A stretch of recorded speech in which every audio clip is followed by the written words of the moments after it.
world. Two final questions. Okay. Is a conflict in your mind with China at some point inevitable? We've heard people come on the news and they say a conflict is within 5 to 7 years. Pentagon runs a study that says within 5 to 7 years. Now, some of this seems like it is based on the need for more money and more spending and more. Or is this, and you know more about China than a lot of people, and you've studied and read about it, is it going to be a military conflict? Is it going to be an economic conflict? In this is the book, and I'll get you a copy, Unrestricted Warfare, written by two colonels back in the 90s off of the Gulf War. And what they said is foreign devils are so sophisticated in armaments, and particularly remote armaments and targeting, that we never want to get into a shooting war with foreign devils. That unrestricted warfare will be cyber, psychological, political, economic. We will do everything. And in fact, they announced in 2019, there's a people's war. The Chinese Communist Party is at war with us today.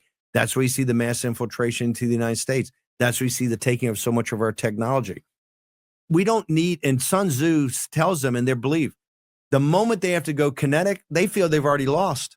Number one, they don't want to fight the foreign devils in a kinetic war because they understand one thing we can do is get up on it and fucking blow shit up and kill people, okay? We're very good at that. They considered that defeat. They want to defeat us beforehand. My point. The only people that throw off, think about that, we allow the Chinese Communist Party, which is a dictatorship that's killed 250 million of their own people, right? I mean, they make Stalin and Hitler look like pikers, okay? They've murdered in concentration camps, starvation, through the Cultural Revolution, the Great Leap Forward, the collectivization, and today the gulags they have, 250 million of their own people. And the forced abortions, you had another 300 or 400 million Chinese, particularly Chinese female babies. So these people are murderous dictatorship, yet we interact with them, we're in business with them like they're part of the Kiwanis Club.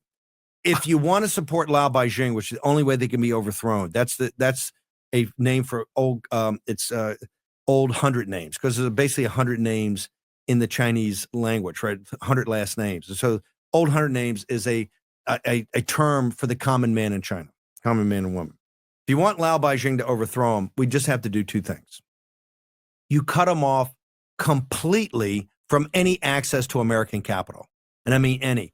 No stock market, no equity, no lending, no nothing, zero. And you cut him off 100% from American technology.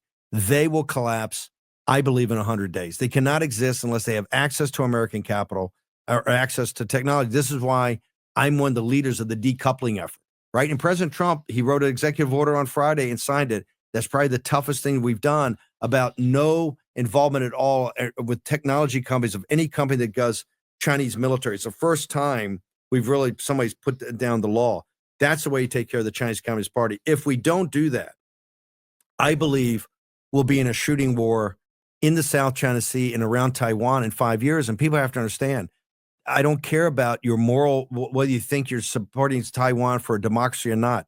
Advanced chip design, 30 to 40 to 50% of our advanced chip design comes from Taiwan. There's chip, and it's not easily replicable. The Koreans have tried it. The Japanese have tried it.